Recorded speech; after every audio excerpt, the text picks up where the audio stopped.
И здравейте хора, добре дошли в моя YouTube канал. Аз съм Алекс Русев и днес отново ще си говорим за изминалите мачове от Шампионската лига. Четвъртфиналите определено не разочароваха, така че има много за какво да си говорим в днешното видео. Но преди това не забравяйте да дадете палец нагоре, да се абонирате за канала. По този начин ме подкрепяте да правя още подобни видеа и съответно помагате на канала да се разраства. Също така не забравяйте да натиснете и камбанката, за да получавате известие всеки път, когато кача ново видео. А сега, нека да не губим повече време и да започваме с обзора на срещите от четвъртфиналната фаза на Шампионската лига.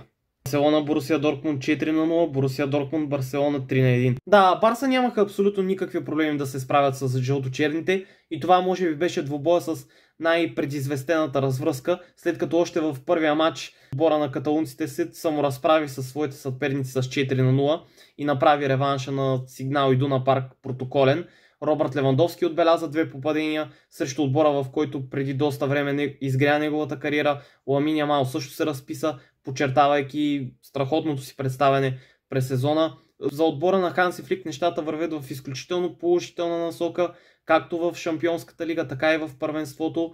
Развръзката от този сблъсък изглеждаше пределно ясна, още повече, че отбора на Борусия Дортмунд не прави най-силния си сезон в Бундеслигата и на резервната скамейка им е треньор като Нико Ковач, човек, който лично за мен има треньорския капацитет на мокър пастет. Също така да отбележим и представянето на един човек, който изобщо не започна по най-добрия начин престола си в отбора на Барселона. Става въпрос за вратаря Войчех Щесни, който в началото на своето пребиваване при каталунците изглеждаше, че не може да хване и трипер в тайландски бардак. И това през последните няколко срещи показва едно изключително силно представяне и допълнително спомага на каталунците да постигнат един изключително знаменит сезон и да достигнат до така жадувания требъл, нещо, което не са правили от 10 години насам. Предстои да видим какво ще се случи с отбора на каталунците в фазата на полуфиналите. Астън Вила 3-1, Астън Вила ПСЖ 3-2. Стигаме до несъмнено най-оспорвания сблъсък в фазата на четвъртфиналите. Два отбора, които показаха изключително атрактивен футбол. ПСЖ и Астън Вила направиха два страхотни мача, в които трудно можеше да се предвиди кой ще излезе като краен победител, но със сигурност трябва да отбележим и страхотната игра на парижани в първата среща. Луис Енрике върши страхотна работа през този сезон на Парк де Пренс. Осман Дембеле е голова машина за парижани, така че нещата за тях започват да се подреждат в правилната посока и като че ли собствениците на отбора нацелиха точната политика как да се инвестира в този тим и начина на работа, след като през миналите сезони се купуваха звезди на килограм. Съмнено обаче трябва да се отдаде заслуженото и на отбора на Астън Вила, тъй като този тим през последните няколко години бе в изключително тежко състояние, а сега и откакто Унай Емери стана менеджер на този отбор, тима започна да играе доста по-атрактивен и интересен за гледане футбол. Маркъс Рашфорд се вписва идеално в концепцията на игра на тима, след като премина през много тежки последни месеци в Манчестър Юнайтед, в които дори не беше в групата за срещите на червените дяволи. Сега изглежда като ключовата фигура, която отново ще помогне на Астън Вила за добро представяне през този сезон. Въпреки че виланите дори успяха да победят в втората среща в Бирмингам, те не успяха да се класират за следващата фаза, но оставиха доста добри впечатления със своето представяне и със сигурност позитивите за тях биха могли да бъдат доста. Ще видим как ще се представят те и през следващия сезон. Очертава се наистина доста интересен сблъсък между ПСЖ и Арсенал, крачка преди финала. Байер Мюнхен Интер 1-2, Интер Байер Мюнхен 2-2. Да, Байер не успя да се класира напред, за мое огромно съжаление, но това сякаш не беше чак толкова неочаквано, предвид че на резервната скамейка в момента Байер разполага с треньор като Винсент Компани, човек, който за мен има менеджерските способности на гръмнал тостер. Абсолютно крайно неадекватни решения в хода и на двата мача, особено на втория, но за него ще си говорим малко по-късно. Иначе в първата среща Байер седеше що годе равностойно срещу нерадзурите, но абстрахирайки се от фенските пристрастия, няма как да не отбележим факта, че Интер се представи на висота и в двата мача. Лаутаро Мартинес през този сезон е абсолютен хищник пред вратата на противника. В крайна сметка той е двигателя на този отбор към успехи през този сезон. Водят много ожесточена битка за титлата с Наполи, която почти сигурно ще се реши в последния кръг. Иначе безумията в защитата на Байерн продължиха. След изравнителния гол на Томас Мюлер, който стана ясно буквално преди няколко седмици, че напуска отбора в края на сезона. Само 2 или 3 минути по-късно, след една безумна контратака, Интер успя да се върне напред в резултата.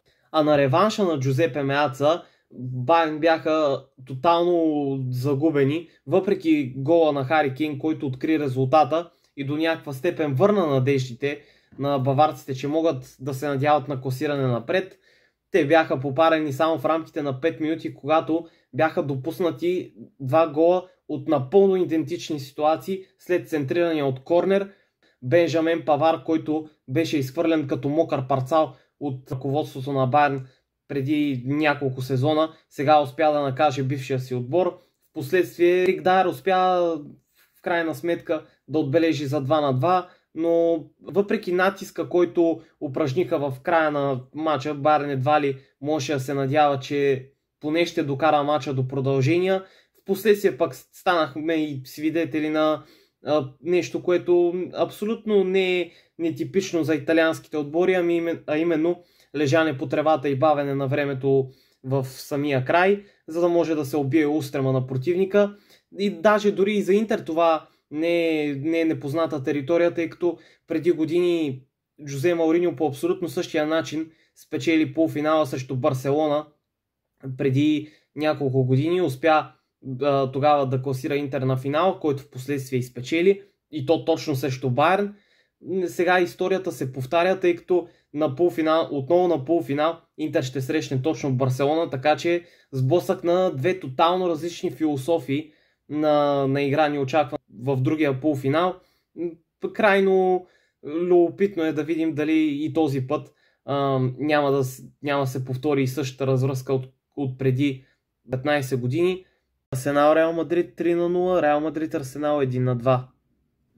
Ето, че стигнахме и до най-голямата изненада, несъмнено, в тази фаза от турнира. Реал Мадрид не успя да се справи с доста коравия отбор на артилеристите, след като и в двата мача показаха изключително вяла и крайно незадоволителна за техните фенове игра.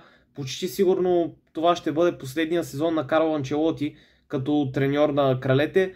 Абсолютно в двата мача бяха разбити от футболистите на Арсенал, особено в първия, където Деклан Райс показа, че може да бележи дори от пряк свободен удар, нещо, което изобщо не му се беше случвало до сега в неговата кариера. В този матч той го направи не само веднъж, но и два пъти. Стигна се и до трето попадение в края, което до голяма степен даде спокойствие на отбора на Микел Артета за реванша. Във втория двубой на Бернабеу нещата не изглеждаха до такава степен, че отбора на Реал е готов да направи обрат. И една спорна ситуация може да преобърне нещата и да ги прати в тотално различна посока. Става въпрос за нарушение срещу Килиан Мбапе в наказателното поле, при което главният съдия първоначално посочи бялата точка, в последствие обаче с VAR отмени това си решение. Много хора се питат, ако де-факто рефера бе запасил първоначалния си прочит на самата ситуация, дали Реал нямаше да достигнат до прословутата ремонтада, както се изказа Джуд Белингам в пресконференцията преди двубоя. Много е спорно дали Реал нямаше да промени коренно подхода си към матча, но Арсенал успя да стигне и до гол, което вече тотално уби интригата. И сега вече очакванията към артилеристите са доста големи, на фона на това, че вече титлата в Англия отдавна замина. Тя даже между другото и беше подпечатана от Ливърпул през този уикенд. Сега пълния фокус върху отбора на Арсенал е изцяло в Шампионската лига, където очакванията ще бъдат дигнати до небето след грандиозния успех срещу Реал. Така че предстои да видим как ще се развият и двете полуфинални двойки, които обещават определено да бъдат изключително интересни. Окей, хора, толкова от днешното видео. Надявам се то да ви е харесало. Ако е така, разбира се, не забравяйте да дадете палец нагоре, да се абонирате за канала и да натиснете камбанката, за да получавате известие всеки път, когато кача ново видео. Аз съм Алекс Русев и ще се видим отново съвсем скоро.